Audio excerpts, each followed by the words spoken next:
Good morning from Brooks River. This is Mike Fitz, a fellow with Explore.org and the Bear Cams in 2018. We'll be starting a live chat here, Ranger Andrew and myself, in just a couple of minutes, so please stand by.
Good morning from Brooks River. This is Mike Fitz, a fellow with Explore.org and the Bear Cams in 2018.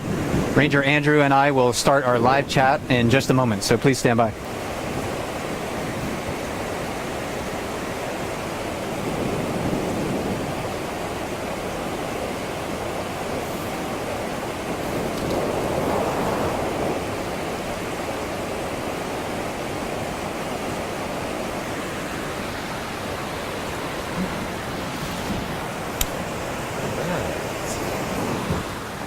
Good morning. Yeah, welcome to Brooks River and Katmai National Park. My name is Mike Fitz, and I am a fellow with Explore.org and the Bear Cams in 2018. And my name is Andrew Lavelle. I'm a ranger here in Katmai National Park and Preserve. And welcome to this live chat. It's a beautiful day in Katmai. A little warm, actually. It's pretty balmy. I think we're supposed to hit 75 degrees, which is a lot for this part of the world. Both yesterday and today is supposed to be pretty toasty. So I think this morning we have a pretty interesting topic for everyone. We're going to talk about the bear mating season. It's just Absolutely. kind of, winding down right now, but you might still see some of those interesting behaviors. Absolutely. We'll talk about for about a half hour today to 45 minutes, and then we'll take your questions. Some questions you can submit online.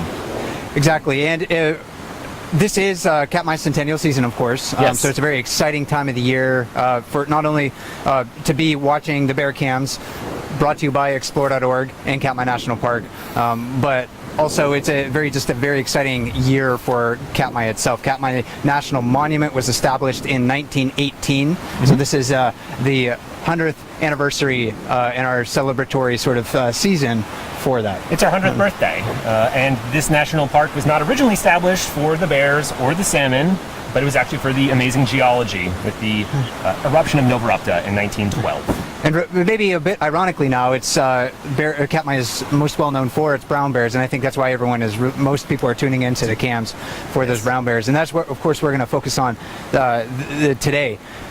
If you have questions for us, please submit those in the comments on Explore.org. So go to any of the brown bear cams on Explore, and there is a comment section down at the bottom of the page, and you're welcome to submit those questions there. In fact, we're going to be, like I mentioned, talking about the brown bear mating season. So it's a interesting behavioral dynamic that we witness sometimes on the cams. Absolutely. So the whole reason the bears are congregating here is for the salmon.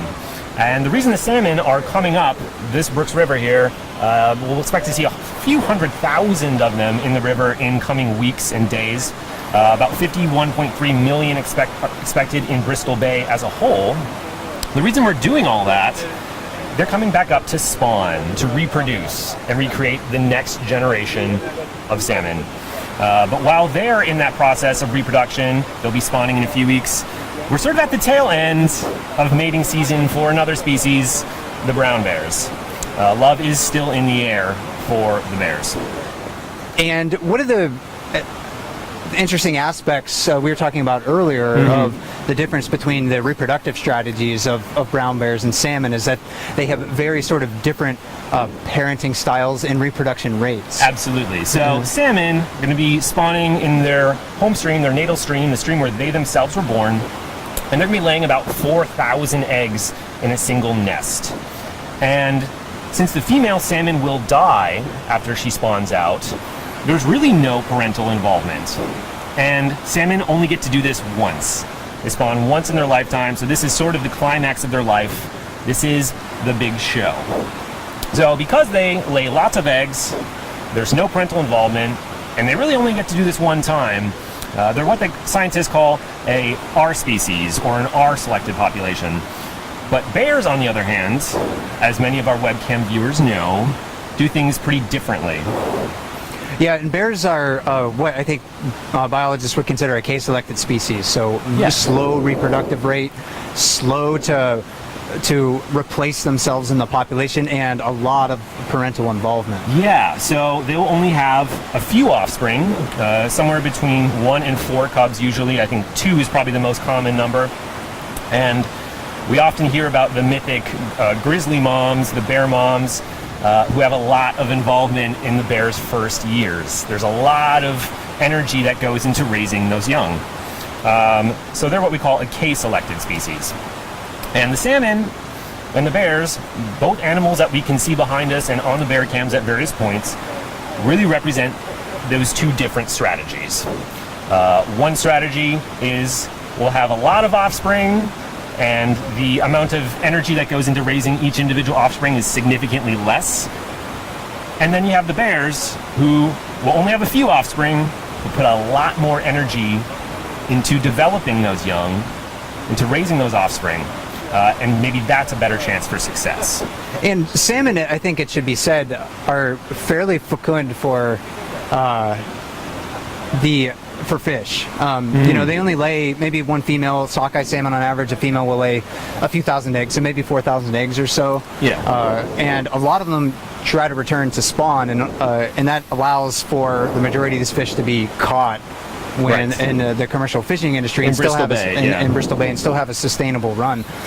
So when you compare salmon to a fish like cod, for example, that just broadcast spawn out in the ocean millions of eggs. Salmon are putting quite a bit of energy into a small amount of eggs, but far different from a mammal. Far different from mammal, and these larger mammals in particular, like bears.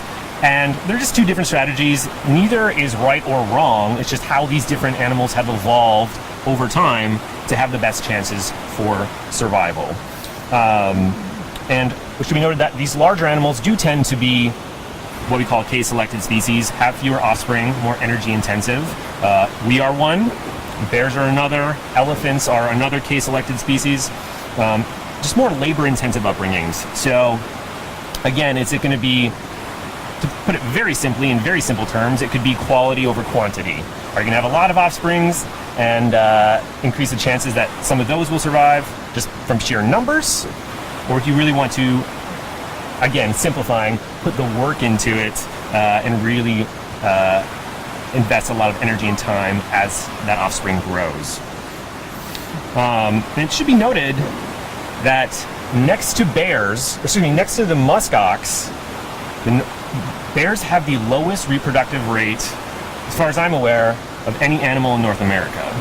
It's very slow. Very, very slow. And a lot of the brown bears here, really we don't see them reproducing until they're probably 8 or 9 years old. Right. They may be physically capable of doing it when they're younger, but maybe there's just food pressures, or the bears in this population at least just might need a few more years to begin to reproduce. Black bears, on the other hand, start having cubs maybe sometimes within their third or fourth year. That's very, very rare within, I think, brown and grizzly bears. They often need a couple more years or so. And when we're observing our brown bears here, and we have a monitoring program that looks at these bears each and every year, we often don't see them with their first litter until they're 7, 8, sometimes 9 years of age. And again, in animal terms, that's a very long time. And again, with each of those litters, they'll have maybe 2 cubs. That's the most common that we'll see. And bears have never really had a need to reproduce more than that. There hasn't been an ecological need. They're at the top of the food chain. They really don't have any predators other than in relatively recent times, us. Us, yeah, and other bears. Those Yes. are like the 2 things that maybe a mother brown bear has to worry about. In North America, you can think about during the last ice age or right before the last ice age, though, a lot of big predators that brown bears would have had to compete with. Larger ground mammals in particular. Yeah. Yes. So there was, lions in North America, dire wolves, a lot of big animals that could potentially prey on brown bear cubs. So that may have helped force, in a sense, brown bears in particular, and mother bears in particular, to become more defensive in protecting their offspring. And if there is one thing that's sort of true about brown bears, is that they will defend their offspring at significant cost. They do. Mother brown bears will sacrifice a lot to make sure that their offspring survive. And that's one case where the sort of mythology about bears in popular culture is very true. The brown bear or grizzly bear mother is very defensive, very protective of her offspring, because again, she puts a lot of effort into it, and will defend it with her life in many circumstances. But that low reproductive rate can sometimes be a drawback for the bears. If the species suffers a population loss through any number of means, humans, for example, it could take a lot of time for that population to rebound.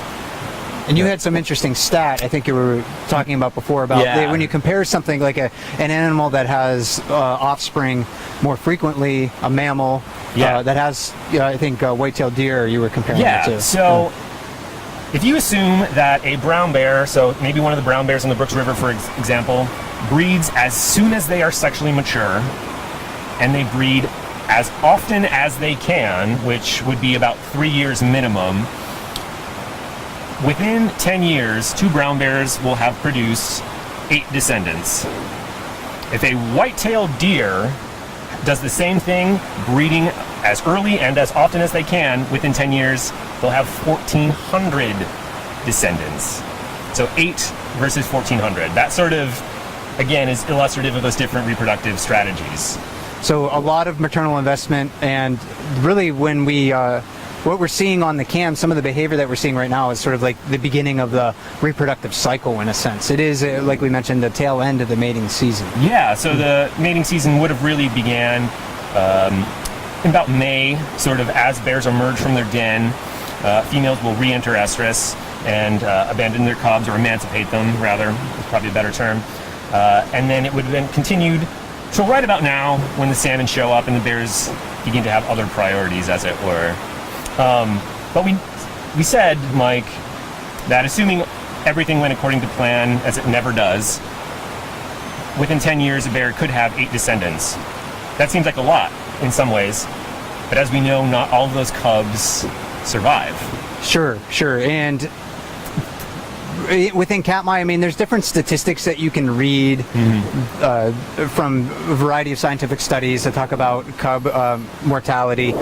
And most of them seem to suggest that cubs have a real hard time, especially in their first year, surviving. So statistics anywhere from like a third of cubs will not survive their first year to upwards of 2/3 of cubs. There was one study from the Pacific coast of Katmai National Park done in the 1990s that found that up to 2/3 of cubs won't survive their first year. And now no one has actually crunched the numbers for Brooks River here, and I think that's on the biologists who work here. I think that's on their minds to maybe try to figure out what the reproductive rate and the overall cub survival rate for Brooks River might be.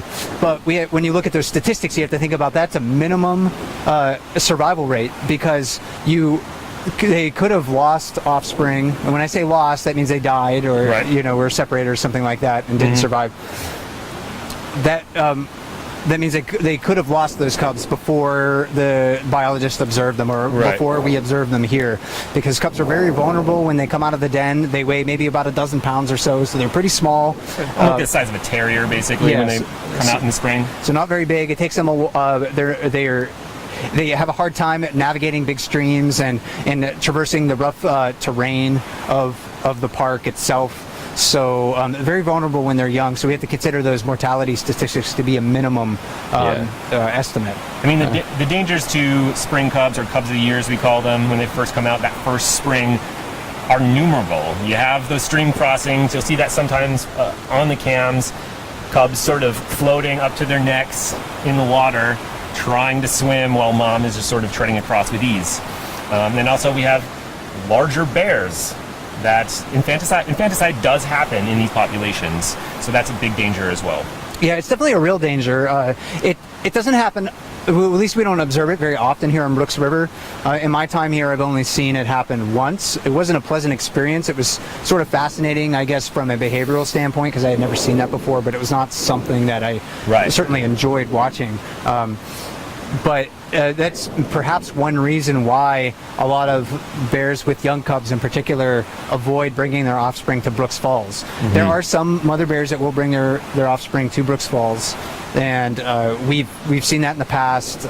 But so far this year, we haven't seen really any females with cubs coming up to Brooks Falls. Maybe because they just, recognize the danger that those other bears pose, and it's just not adult males, it's also adult females too. Adult females have been observed killing cubs, so it's a risk that some bears decide, hey, it's worth it because there's so much food there.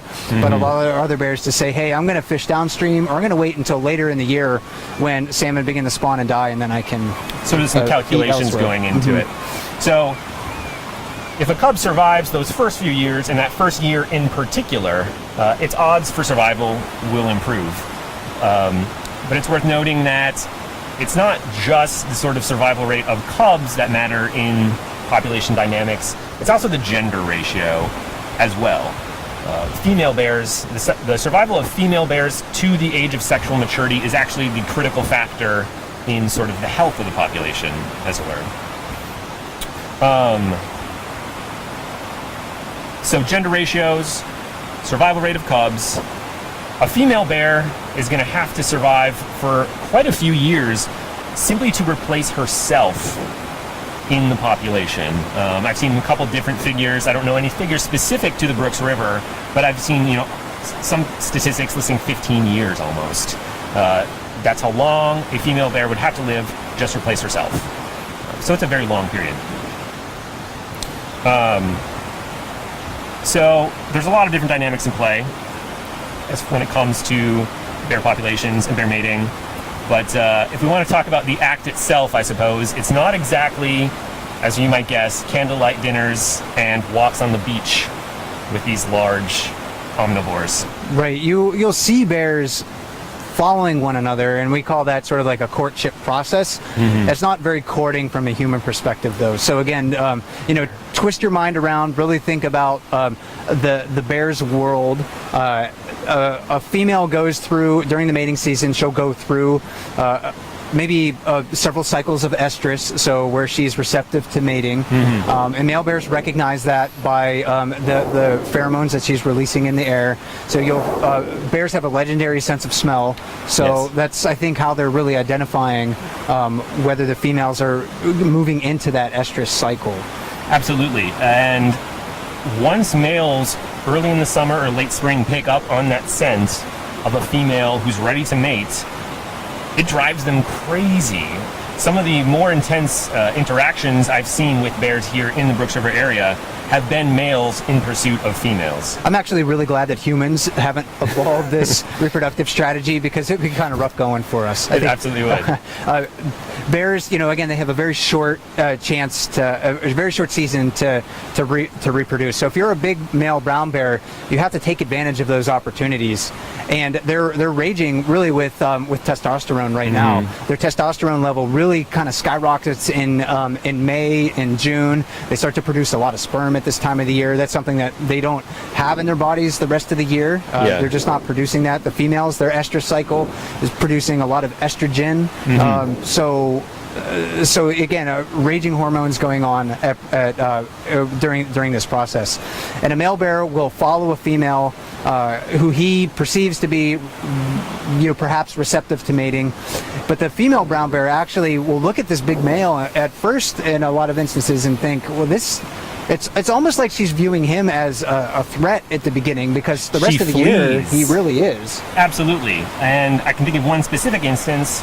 Last season, I was coming down the trail to this area, to Brooks Falls, and I just look ahead and I see a brown bear head running towards me on the trail. And I step off, as you're supposed to do, off of the trail, and I just see this bear just gallop by at full speed, not even paying any attention to me. Couldn't be more disinterested.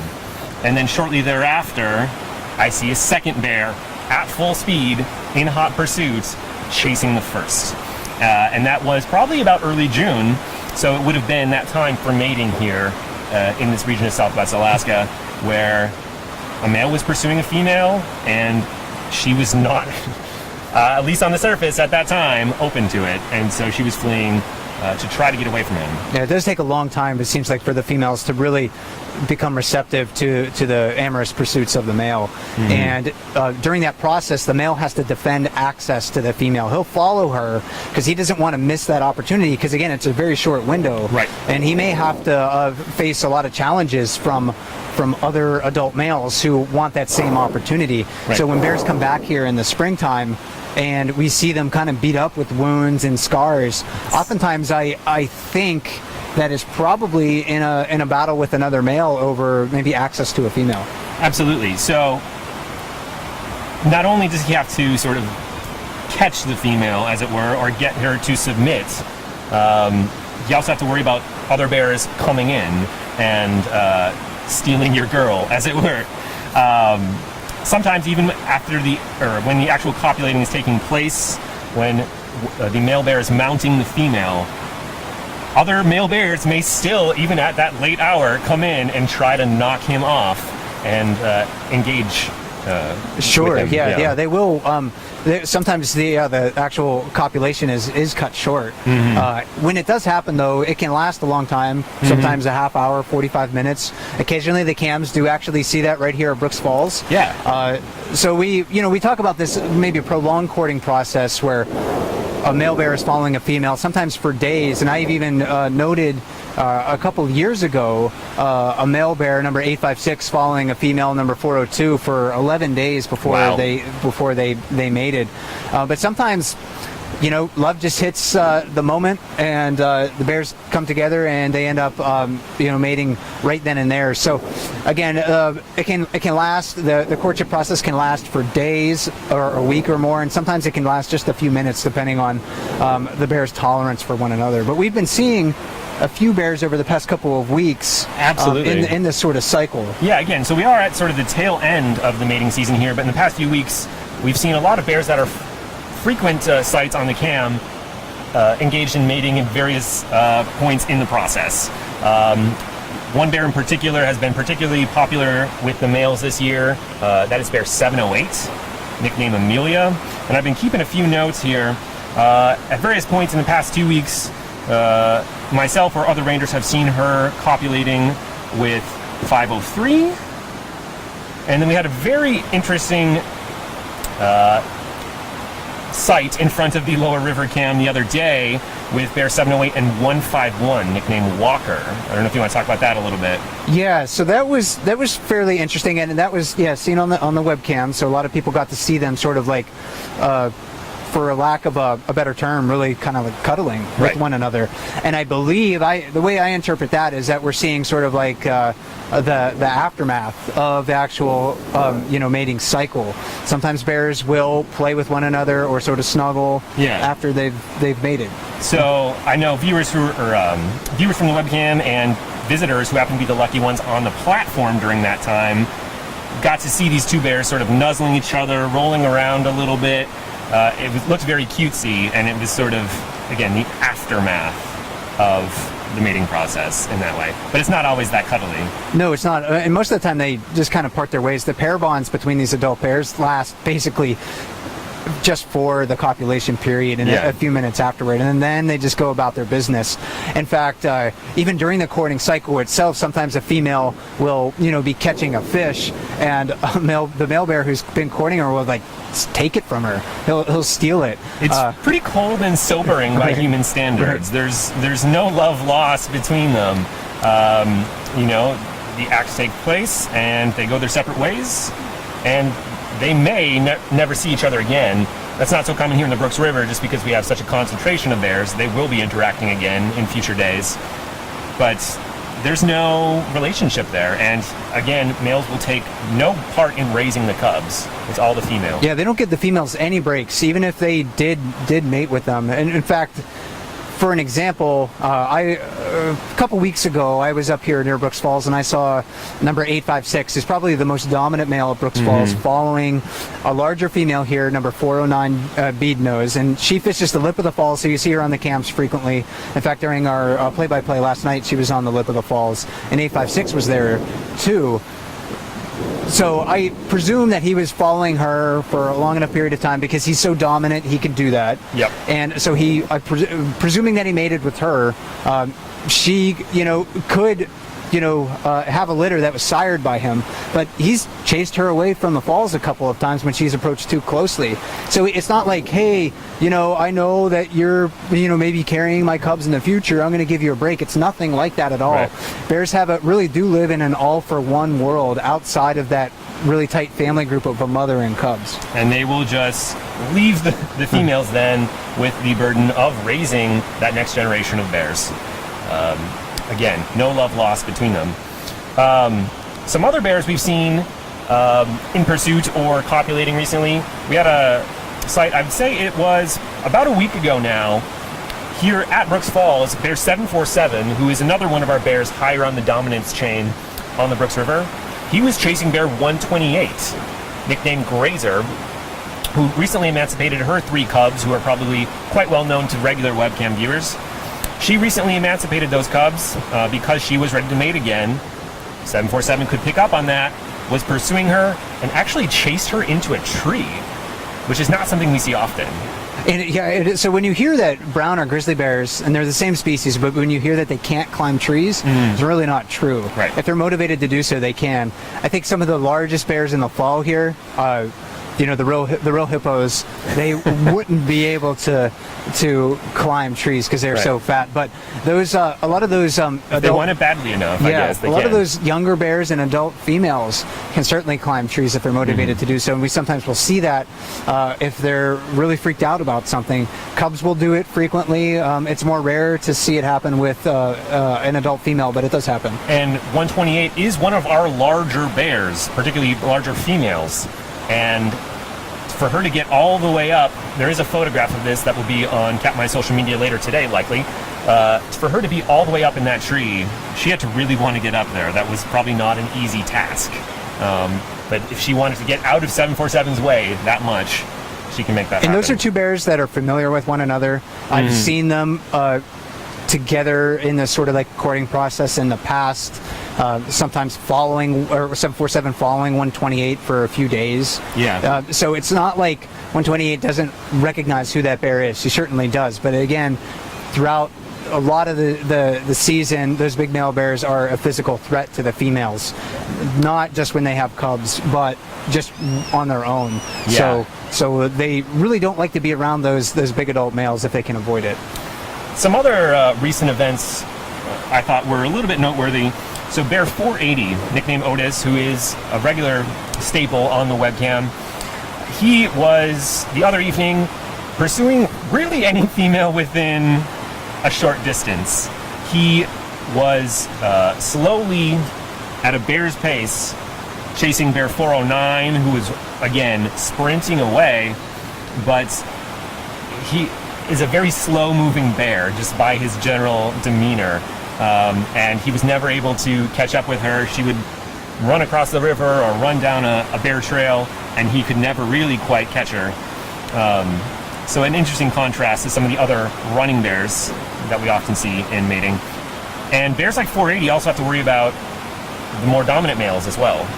Sure, and he, you know, again, as probably the oldest adult male that we know of along Brooks River, yeah, I think he's physically capable of mating still. It would make a lot of sense for male brown bears that reach into their 20s to be able to continue that process.